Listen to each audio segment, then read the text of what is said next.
بسم اللہ الرحمن الرحیم۔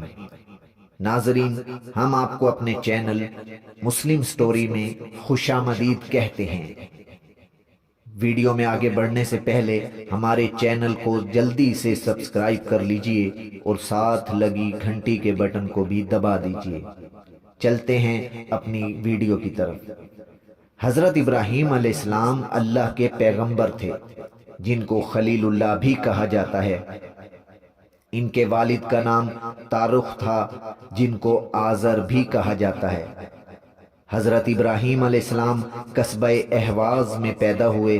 حضرت ابراہیم علیہ السلام شہر بابل یا اس کے اطراف میں رہتے تھے، جن کے کھنڈرات اب تک موجود ہیں، جو بغداد سے 40 میل کے فاصلے پر ہے۔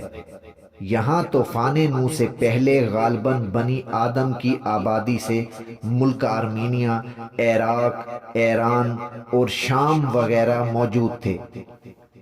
یہیں سے پھر تمام ملکوں میں بنی آدم پھیلنے لگے۔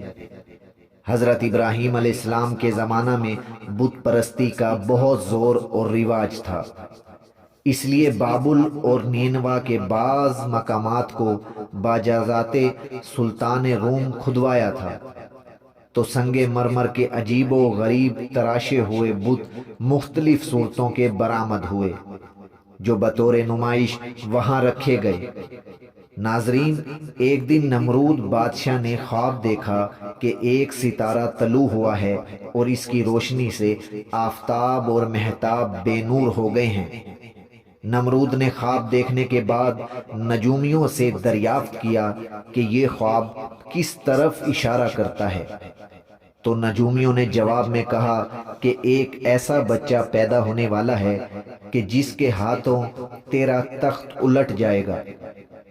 اس کے بعد نمرود گھبرایا اور اس نے حکم دیا کہ اس سال میری سلطنت میں جتنے لڑکے پیدا ہوں ان کو قتل کر دیا جائے۔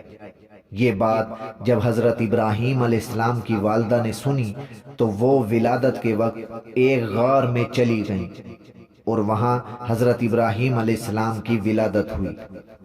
جس وقت حضرت ابراہیم علیہ السلام اپنی والدہ ماجدہ کے شکم اطہر میں تشریف لے گئے تو وہ خبر بھی نجومیوں نے نمرود کو بتا دی۔ بہرحال آپ علیہ السلام کی پیدائش کے بعد والدہ روزانہ دودھ پلانے کے لیے جاتی۔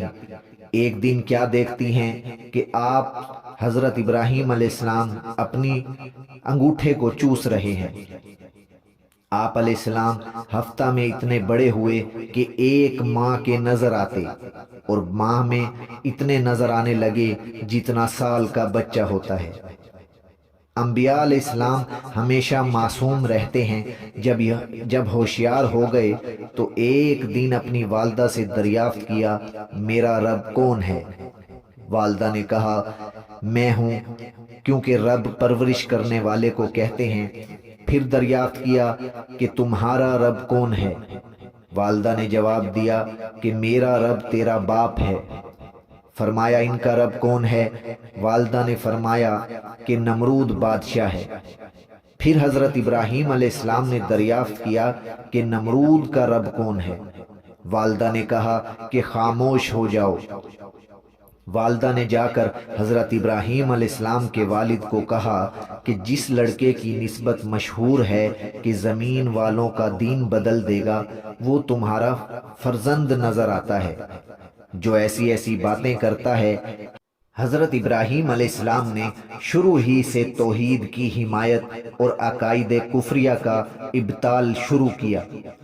جب اس غار سے شب کے وقت نکلے تو ستارہ زہرہ یا مشتری کو دیکھا تو کہا، یہ میرا رب ہے، اور چاند پرست اور سورج پرست سب پر حجت اس طرح قائم کی۔ چنانچہ ارشاد باری تعالیٰ ہے، جب رات کی تاریکی ان پر چھا گئی تو انہوں نے ایک ستارہ دیکھا، تو آپ نے فرمایا، یہ میرا رب ہے۔ لیکن جب وہ ڈوب گیا تو آپ نے کہا کہ میں غروب ہونے والوں کو دوست نہیں رکھتا۔ پس جب چاند چمکتا ہوا نکلا تو ابراہیم علیہ السلام نے کہا، یہ میرا رب ہے۔ لیکن جب وہ بھی ڈوب گیا تو کہا اگر میرے رب نے مجھے راہ نہ دکھائی تو میں ضرور اسی گروہ میں ہو جاؤں گا جو راہ راست سے بھٹک جاتا ہے۔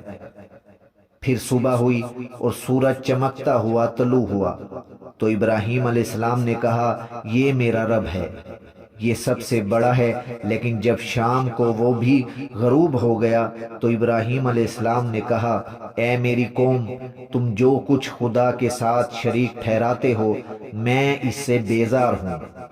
میں نے ہر طرف سے منہ موڑ کر صرف اس ہستی کی طرف اپنا رخ کر لیا ہے جو آسمان اور زمین کو بنانے والا ہے اور جس کے حکم اور قانون پر تمام زمین و آسمان کی مخلوقات چل رہی ہیں، اور میں ان میں سے نہیں ہوں جو اس کے ساتھ شریک ٹھہرانے والے ہوں۔